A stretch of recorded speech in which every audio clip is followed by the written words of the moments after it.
Unbeknownst to most people, outside of all these different talking points, well, right now, there is a real serious initiative being pushed forward to help dismantle the administrative state. This initiative is known as Project 2025, and if it actually comes to fruition, it'll have massive consequences on the type of country that our kids will actually inherit. Although to explain why that is, I need to back up for a quick moment and set the stage for you properly. Right now, with the presidential election starting to really kick into high gear, we're beginning to see the frontrunners of the Republican Party coalesce around a certain type of promise.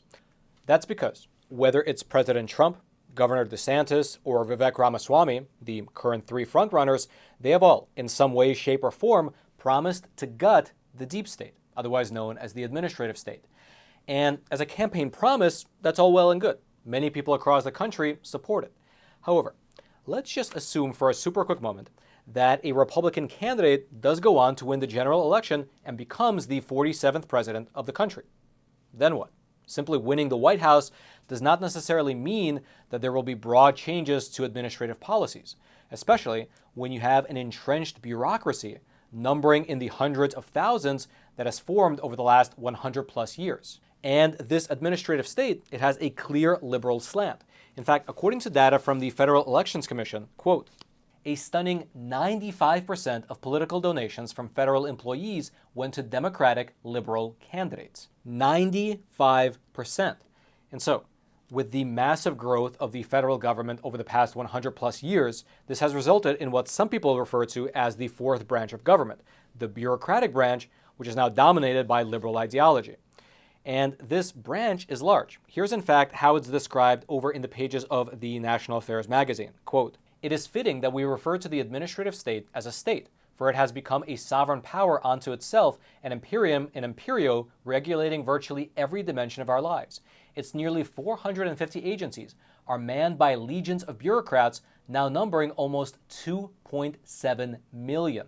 And so, millions of liberal bureaucrats entrenched within the federal government, irrespective of who actually resides in the White House. And it's exactly this scenario which has led to the birth of something called the Project 2025 initiative. This is a very, very large-scale project that was launched by the Heritage Foundation, which for your reference is a conservative policy think tank. And Project 2025, otherwise known as the Presidential Transition Project, it aims to gut the federal government of its current progressive bureaucrats and replace them with conservative bureaucrats. And this initiative, which just for your reference is already well into full swing, it aims to do most of the heavy lifting prior to the actual election, such that if a Republican were to in fact get elected into the White House, they would have a database of conservative personnel to essentially deconstruct the administrative state starting on day one, as well as have in place a training program in order to recruit ever more people. And so, in order to get a better idea of how Project 2025 will work in practice, we took the opportunity to speak with Mr. Spencer Cradian, who is the Associate Director of the project over at the Heritage Foundation. And he broke down for us exactly what they're doing to dismantle the administrative state, as well as what people across America can do if they wish to get involved. And so, take a super quick moment to smash those like and subscribe buttons and take a listen. Spencer, thank you so much for joining us. Maybe to start with, for the audience members who aren't aware of what it is, can you give a sort of a high-level overview of what Project 2025 is? Sure. So Project 2025, or the 2025 Presidential Transition Project, that's the full name, it really is the conservative movement's effort to get ready for the next conservative president. It feels like in Washington, D.C., we're always playing an away game. We are always at a deficit compared to how the left is so good at going into government. So what this project is, it's 4 pillars. The first pillar is our policy book called Mandate for Leadership. This outlines what a conservative success looks like at each federal agency. We have a second pillar, which is our presidential personnel database. We're doing the work ahead of time and recruiting people ahead of time to come to Washington and work for the next conservative president. The third pillar is our Presidential Administration Academy. That is training people up ahead of time so that we are ready to hit the ground running when we come to Washington with the next conservative president in 2025. And then the fourth pillar is what we call the playbook. And that's a transition plan for each federal agency so that we'll be ready to hit the ground running. And all of these are available at project2025.org. That's how folks can get involved. I should mention that Project 2025 is organized by the Heritage Foundation, but it includes more than 70 partner organizations on our advisory board, all of whom are working together to get ready for the next president. Spencer, let me ask you this. Out of the current Republican nominees, and let's say out of the, let's say 3 or 4 front runners, have any of them signaled support for this project? Yes, we are working with various presidential candidates and their staff, and I think what has been heartening to us at Project 2025 is to see so many of the candidates talking about the importance of deconstructing the administrative state and defeating the permanent bureaucracy that exists in Washington, D.C. You see the various candidates talking about that. We've made it the #1 issue in this race. And it's not just Republicans either. You know, we'll work with anybody who is any candidate who wants to deconstruct the administrative state is welcome at Project 2025. So Spencer, my next question is, sorry. Hello? Oh, it's a sponsor of today's episode, Patriot Mobile, which for the past 10 years has been America's only Christian conservative wireless provider. And when I say only, I really do mean the only one. They're an awesome company that values informing the public about what's really happening in this world, which is why they sponsor a show like ours, and also they have phenomenal coverage. They offer nationwide coverage, which is actually dependable. And best of all, they give you the ability to access all 3 of the major networks using your one phone. This means that essentially you can get the same coverage that you've been accustomed to just without funding all these different companies whose values are very likely completely at odds with yours. And best of all, Patriot Mobile has 100% of their customer service staff based right here in the good old US of A. And this makes the switch extremely easy. You can keep your phone number, you can keep your phone, or you can even upgrade your phone. You just give them a call and they will walk you through the entire process and make it super simple for you. Find the best plan that suits all your needs. So head on over to patriotmobile.com/Roman, or you can just call 878-PATRIOT. And best of all, if you use promo code Roman, you can get free activation. So check out Patriot Mobile. The link will be down there in the description box below. I think a lot of the people watching this interview are probably of the mindset that getting rid of the bureaucrats who exist from administration to administration to administration and are really running things and can really hamper an administration if they so choose to is a good thing. But on the flip side, I imagine that it would be difficult to do away with, let's say, tens of thousands, 50,000 positions. Let's say in the Department of Energy, for instance, if you're going to have a huge amount of turnover, I imagine a lot of institutional knowledge will just go away, and maybe you'll have a transition process where the lights maybe have a hard time staying on. How would you respond to that sort of criticism where some of the institutional knowledge might be lost in this transition process? It's a good question. So what people need to remember is that you have 2.2 million full-time non-military federal employees. You have between 16 million and 20 million federal contractors. And traditionally, only between 3,000 and 4,000 people work for the president. Those are the political appointees who can be hired and fired by the president. And we need more political appointees. We need more who come from outside Washington, D.C. With respect to the number that you mentioned, you know, what the vision is of Project 2025, and you see various presidential candidates talking about this as well, is that for those federal employees who hold policy-making positions, those positions should be reportable to the president. We're not necessarily planning to get rid of one person. What this is to reassert political control of the bureaucracy. And the president is entitled to a supportive staff. The president is the commander-in-chief. He's the chief executive officer. And the executive branch should be working to implement the president's vision. So that's what this is about. And folks should know that the conservative movement is ready and determined to bring about political control of the bureaucracy, in addition to reforming the civil service, making sure that the federal workforce operates more like the private sector, where you can dismiss poor performers rather than giving them basically lifetime tenure that they have now. Just to circle back to that question, though, I mean, in terms of the institutional knowledge, you're saying that you would be focusing more on the policy makers within a department versus the individual people who are at the more ground level who are who have the actual technical knowledge. Is that correct?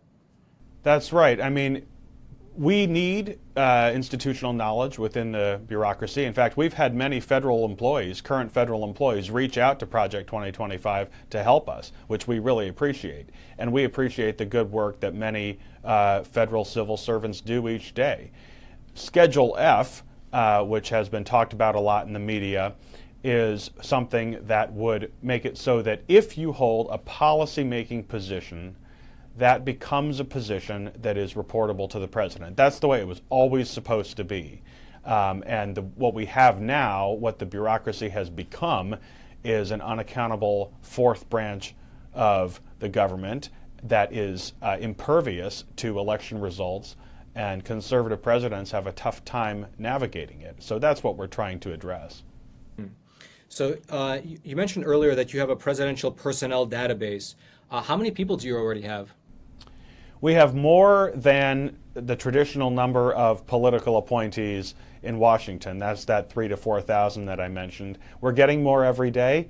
We have said we want not just 3,000 to 4,000, but 10 or 20,000 people to come into this database and get ready to come to Washington and work for the next conservative president.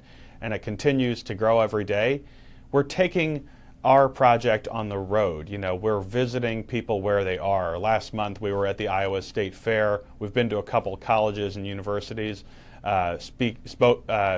participated in conservative events, spoken at conservative meetings. We're going to continue to do that and really branch out from outside Washington to get people into this system. Mm-hmm. Are you seeing any difficulty in the sense that people who are more conservative are not as keen on moving to Washington, D.C., which is, at least according to the voting record, something like 94, 95% Democrat?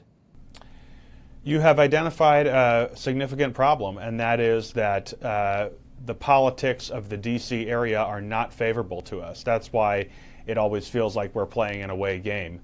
And that's why the federal workforce, you can look at how federal employees make their political contributions. Go look it up on the Federal Election Commission website, and it's pretty staggering, the number that are going to progressive candidates. But at the same time, we need conservatives to come to Washington, and we're seeing a real interest in Project 2025. Not only because the conservative movement has never done this before, but also because people are beginning to understand just how big the deep state is, just how big the bureaucracy is, and they want to be a part of something that can come help the next president fight and win battles on behalf of the American people who put him or her there.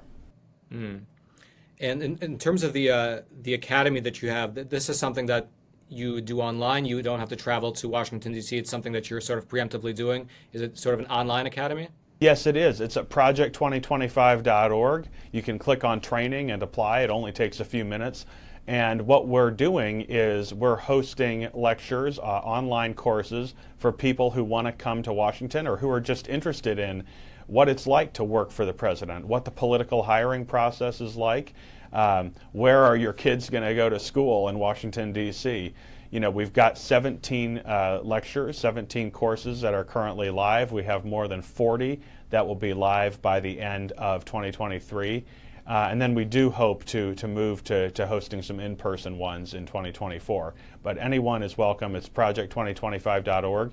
And this is our attempt to demystify serving in government for conservatives and get people ready ahead of time so that we're ready to hit the ground running on day one and we don't spend our first year in office, trying to find the bathroom at the federal agencies. But that's interesting. So the academy, I was thinking it's more technical, but I guess the people already need to have those technical skills to fill that position. This is more like practical, this is where your kids would go to school, like you mentioned. This is the neighborhoods to avoid. This is how the political process works, right? It's more like technical like that. It's all of the above, really. It is everything from how to work with the media to what to expect when you start working for the president, security clearances, financial disclosures, all of the things that you need to be thinking about if you're going to be a political appointee who works for the President of the United States. On your, you have a section in the guidebook, and you mention in there that the Trump administration appointed fewer political appointees in their first few months of office than any other recent president that left career employees in charge of, wound up leaving career employees in charge of many different sections of the bureaucracy. Can you actually give any examples of how this negatively impacted Trump's presidency in a concrete way? Sure. Well, that's a good question. So one thing is it took the Trump administration longer to get the cabinet confirmed by the U.S. Senate. The last Trump cabinet member was confirmed by the Senate at the end of April 2017. By contrast, the Biden administration had their entire cabinet confirmed by the middle of March of 2021, and that was with fewer senators than Republicans had during the Trump administration. So some of the problem is we need to work better with the Senate to confirm our people on time. The other thing I would say is that yes, President Trump was an outsider. He did many great things for the country, but one of the things that we left on the table during the Trump administration was really to get a hold of how to run the bureaucracy, how to manage the bureaucracy. And so you did have, in the various different contexts, you had either Obama holdovers or you had career federal employees running entire agencies or offices. And that did hamstring the president's ability to implement his agenda throughout the executive branch. So that's one of the things that we are looking at through Project 2025, so that we're able to get our folks in more quickly. With those holdovers from the Obama administration and just career bureaucrats, do you have like a concrete example of Trump's agenda being stymied or stifled?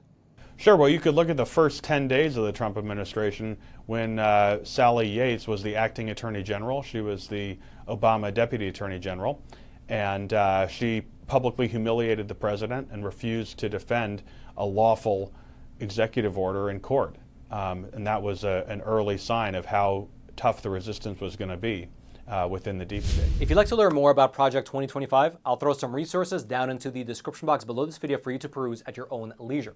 Otherwise, lastly, if you are sick and tired of all the censorship on this platform, with or without the federal government's involvement, well, you're in luck, because the Epoch Times has recently extended its awesome sale on subscriptions. Just 25 cents a week for the whole year, which if you do the math, works itself out to just be $1 a month. And so if you're looking for a plethora of phenomenal content, including I myself publish anywhere between 1 to 3 exclusive episodes of Facts Matter over on Epoch TV. And so if you'd like to watch some extra episodes every single week, including a huge backlog from the last 2 or 3 so odd years, well, it's all over on the website. I'll throw a link to the sale page. It'll be right there at the top of the description box below. You can just click on that link and head on over to the Epoch Times sale page, where again, you can try the Epoch Times yourself for just $1 a month.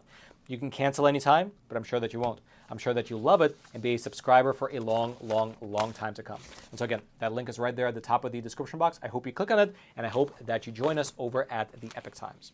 And then until next time, I'm your host, Roman from the Epoch Times. Stay informed, most importantly, stay free.